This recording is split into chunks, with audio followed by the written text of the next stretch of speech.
Every man's life ends the same way. It is only the details of how he lived and how he died that distinguish one man from another. I remember this quote when I found the boat.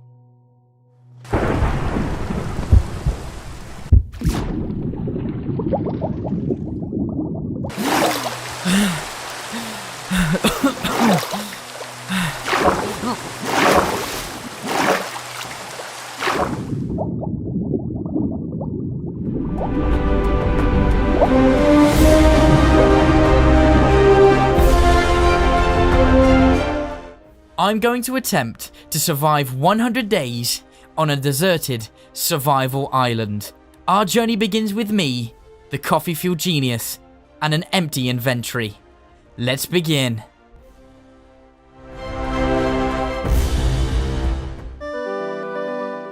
Well, this was a silly idea. It was day 1 on the survival island and I had no resources, no food. I needed to work quickly because if nightfall came and I was unprepared, it would be game over. I made as many tools as possible and prayed that the tree dropped a sapling. And thank goodness me, it did. It dropped 3 saplings which I planted around the island. I then farmed up as much grass as I could in hopes that it would drop seeds to make wheat. I had a turtle on the island to keep me sane while I extended it slightly to make a small farm in which I would plant my seeds.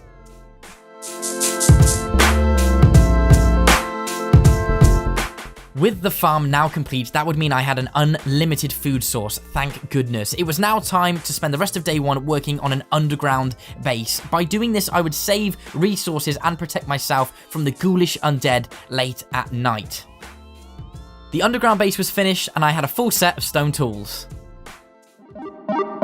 I was hungry and my wheat hadn't grown yet, so I needed to think fast. I made a sword and headed out to sea to kill as many fish as I could. Yes, I felt slightly guilty because they were just minding their own fishy business, but you know what? I was hungry and there's plenty more fish in the sea. I made a couple of doors and then sealed up my underground base. Now, they were wooden and in hardcore survival, zombies can break them, but it was better than nothing. With no bed and sleep deprivation setting in, I mined all night of day 1 for more resources such as coal and cobblestone. I mean, I just made some stairs to make going up and down the base a little bit easier. You know, I couldn't really do much. I was limited being in the caves all night. Day 2 already, so I decided to aesthetically improve my island just slightly. I added a small cobblestone hut around my cave. It wasn't much, but you know, it's just me on the island. There's no one to judge. I decided to make some minor improvements here and there as well. Now, once again, without a bed, I had to spend the evening of day 2 mining for more resources. I did find some iron, so that was great. And then I just spent all night mining because there was nothing else I could do. Day 3 was the day in which I realized I was going to be stuck on this island alone for a very, very long time, so I decided to work on my farm just slightly to make more wheat because I needed more food. I then proceeded to smelt all the ores from the night before and then made a few iron tools. It was going well. Once again, you guessed it, the night of day 4, I spent my time mining. More mining. There was nothing else I could do on this island. I started to go insane Finally, I'd found some diamonds, which would improve my chances of getting off this island. It's like seeing a plate of your favorite food. The juices, the texture, diamond is just the best. I was in a bit of a better mood day 5, I must admit. Diamonds in the inventory, food in the inventory. You know, things were looking great. I smelted all my ores, then headed into my strip mine to collect obsidian. I mined as much obsidian as I could. I think I'd roughly mined around about 9 obsidian on day 5. Day 6 was a strange one. I was visited by this strange being and he informed me that I need to head to the end because they're being terrorized by a dragon. So I agreed that I was sorted out for him, but I just need a bit of time and resources. If I was to save the end from this dragon, I would need to improve on my fighting technique, so I spent the night of day 6 defending my island from ghoulish spiders and evil drowned beings. I worked my hardest. I was fearing for the turtle's life at this point. I thought there's no way that this drowned monster would eliminate my only friend, so I used my shield to defend his trident throws. No! Oh, thank goodness, he's alive. But then I was attacked by phantoms. They were coming at me left, right, and center. I just didn't know what to do. So I headed into my base just for a second to gather my thoughts. I headed out to try and kill the drowned being, but there was no chance. It was almost over. They could have killed me then.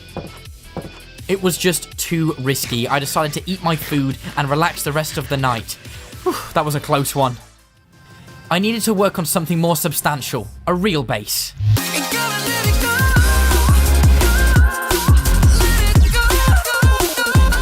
Whilst building, I was interrupted multiple times by creepers.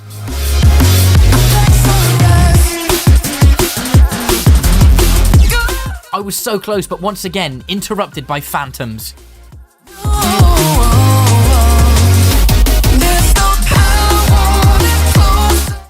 I was almost finished.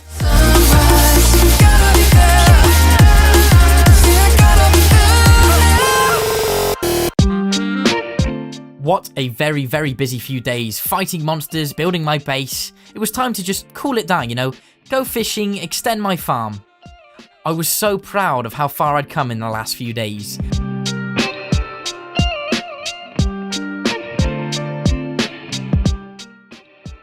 I spent the rest of the evening of day 10 inside my main base, watching as my enemies tried to defeat me, but they had no chance. Day 11 was here, and I collected as much wood as I could because I wanted to box in my farm. I just thought it looked weird, just a bunch of soil, like, extended from the island. So I boxed it in using wooden planks and a bunch of fences. This ran all the way into day 12. I aesthetically improved the farm just slightly with stone slabs and torches, and then I just farmed up all of the wheat and planted more seeds. You know, the usual. Again, I was fighting phantoms. They're still a pain in my backside. And then I spent the night time mining as much as I could, but I didn't find any diamonds, unfortunately.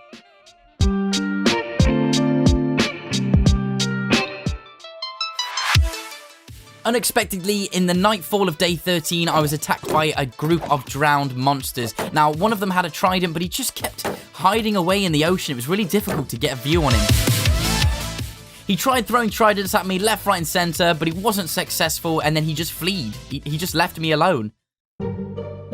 I then spent the evening of day 14 collecting resources and more obsidian. The night of peaceful mining was over, so I decided to build a composter and make as much food as possible, and then I just decided to add a chimney onto my little house. I just thought maybe someone will see the smoke and come and save me. Then the drowned with the trident returned, but stood no match against me and my shield. The dolphins came and helped me out as well, which was an absolute bonus. Without a bed, this was just getting really tough. I bred my turtles together, then headed back inside because I just couldn't do anything at night. I was just attacked by phantoms left, right, and center.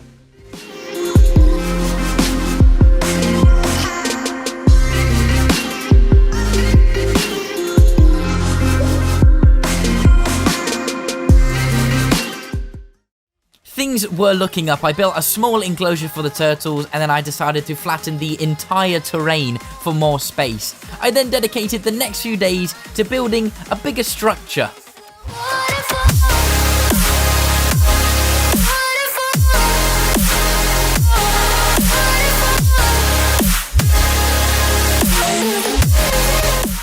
The house was complete, so I decided to fill it out with chests and workbenches, furnaces, lanterns, and then I decided to head out the night of day 25 because I really needed a bed. I was sick of fighting phantoms.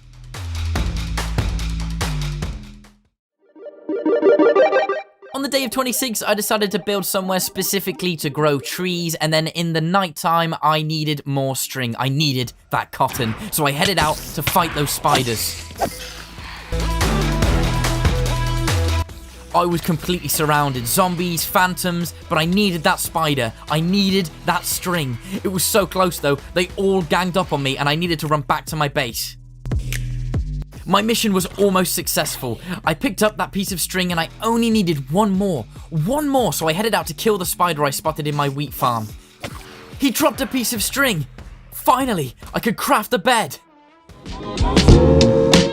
Yes, my first good night's sleep on the island. I felt incredible. I made a few improvements to my house, made it look a bit more snazzy, and then yes, you guessed it, it was time to face Hell's Gates. I dedicated the next few days to building a space for my nether portal.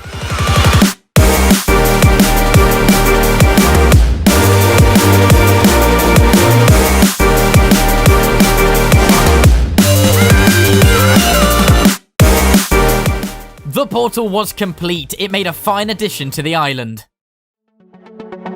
It was time. I made myself some gold boots, a new shield. It was time to face hell.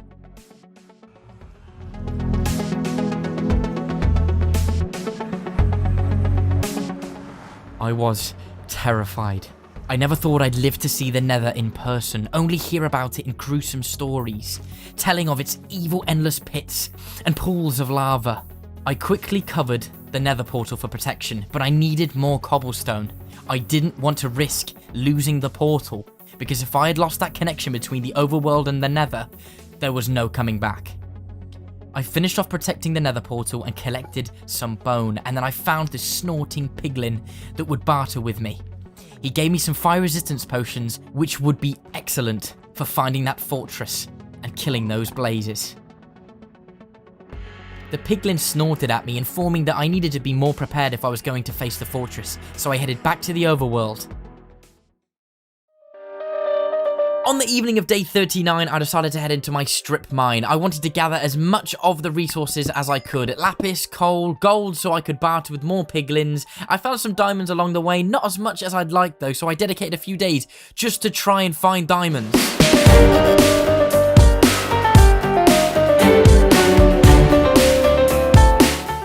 I wasn't massively successful here, I only found about 12 diamonds, but it'll do for now. I then dedicated the next few days to making a bow, some diamond armor, and the enchantment table. Being on a survival island was really limiting. I barely had any resources and couldn't build bookshelves with leather, so I went to barter with the piglin in hopes it would drop more leather, but he just gave me a bunch of fire resistance potions. I finally had enough just to level up the enchantment table a little bit. Now, I didn't have the best enchantments, but it was better than nothing. Feeling more prepared, I headed into the Nether. Now, let me tell you, no gear can erase the fear. I was still very, very nervous. Somehow, straight away, the zombie pigmen came after me. Like, I did literally nothing wrong here. Like, I was trying to save them from the gas. Like, I was trying to have your back here. Like, are you serious? Are you serious? So I just headed back and farmed and killed some time, improved my house area, because I needed to wait for the zombie pigmen to cool down. I took a good long look at everything I'd achieved so far. This could be where I lost it all. I was so proud of how far I'd come in just so few days. After treading very cautiously, it seemed that the zombie pigmen had calmed down. Friendship was restored, so I progressed into the Nether, collecting resources, trudging through soul sand. I made small markers with cobblestone and torches to allow me to locate where I had been.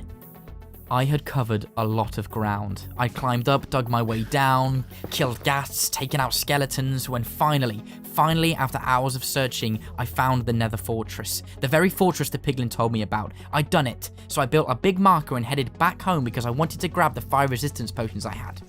Now, in my journey home, I almost died to a ghast. It was almost game over. Somehow I managed to dodge his bullets. I couldn't get home fast enough. I rushed as quickly as I could, taking out enemies as I found them. I made it back to the portal. It was time to grab those potions.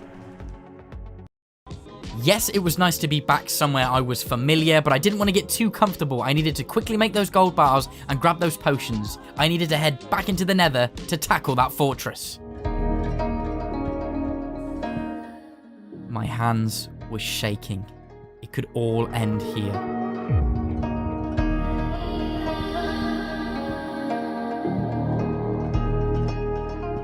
The heat radiated from the nether brick. I made my way very cautiously onto the outskirts of the fortress. I navigated the maze-like corridors very, very carefully. I was hunting for that blaze spawner. I found it. it was time.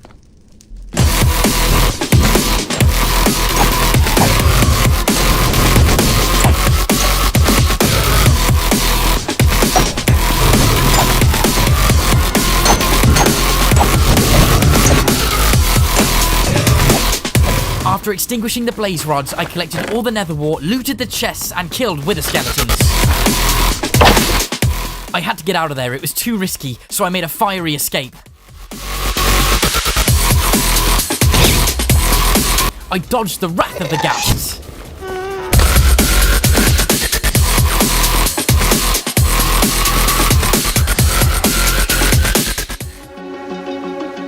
Whew, we made it. Finally, I was home, so I made some diamond boots, enchanted them with protection 3, and made some brewing stands. Now it was time to make a place where I could make potions.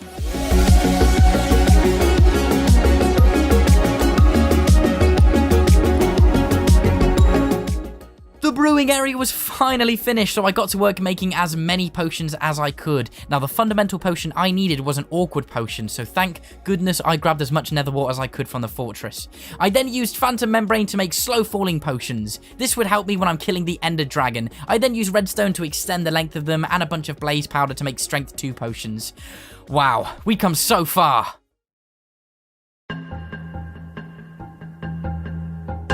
It was time. Yes, you guessed it. It was time to find that stronghold. So I positioned myself and threw the Eye of Ender high into the sky.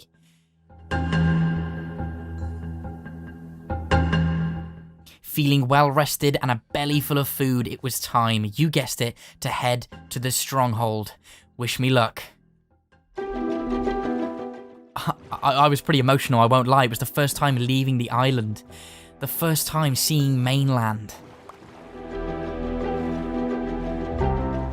I made a small outpost, took a deep breath. It was time. Okay. I didn't really go to the stronghold. I found a living, breathing animal, so I brought him back to the survivor island, and then I thought, am I going to find some more animals? So I found a chicken. A real-life chicken, which then I could use the feathers to make more arrows. So, you could go as far to say that I chickened out here. Yes, I didn't go to the stronghold. I brought back the chicken and then bred as many chickens as I could. I headed over to explore. I made a best friend. Like, I was really excited that the parrot and me had formed a bond. Finally, a friend on this lonely journey. I spent a lot of time breeding chickens. Like, a lot. I needed as many feathers as possible, and then I used the gravel to get flint. I just needed arrows. Like, there's no way I was taking on this ender dragon without arrows.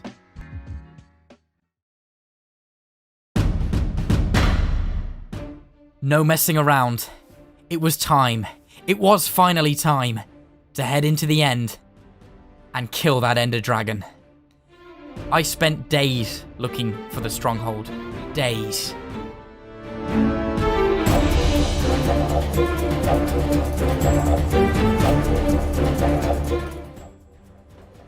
After an exhausting few days, I think I finally found the stronghold.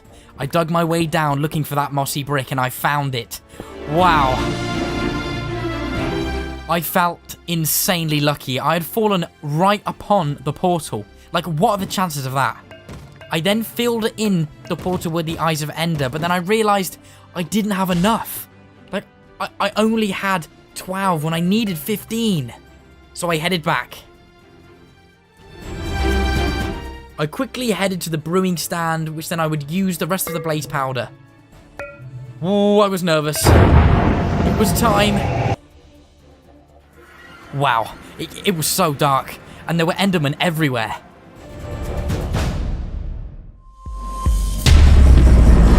I slurped up my slow-falling potion and witnessed the dragon swipe away the Enderman.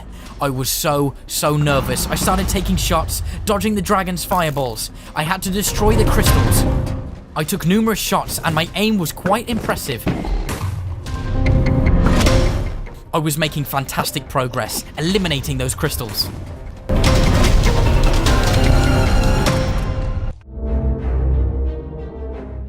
I couldn't quite hit the last few, so I climbed the towers. I destroyed another crystal and made my way down. Only one to go. I used my water bucket to climb the tower.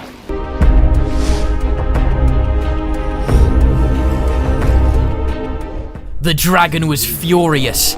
He had seen that I had removed all of the crystals. It was now my time to strike.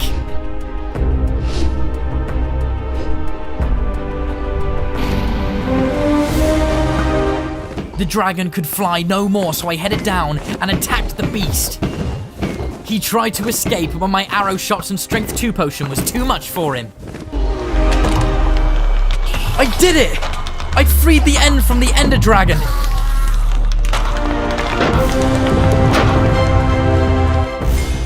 I collected all of that glorious XP. Hey, we did it, little guy. I then collected the dragon egg.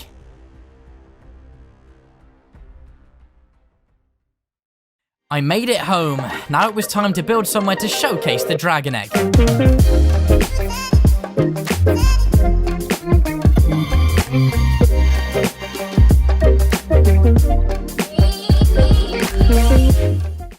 I created a small storage facility. We'd made it. 100 days. Thank you so much to each and every single one of you for watching my videos. The response so far has been completely overwhelming, and I cannot thank you enough. It means the absolute world to me. Guys, I'll see you in the next one. I'm the Coffee Fuel Genius. Peace out.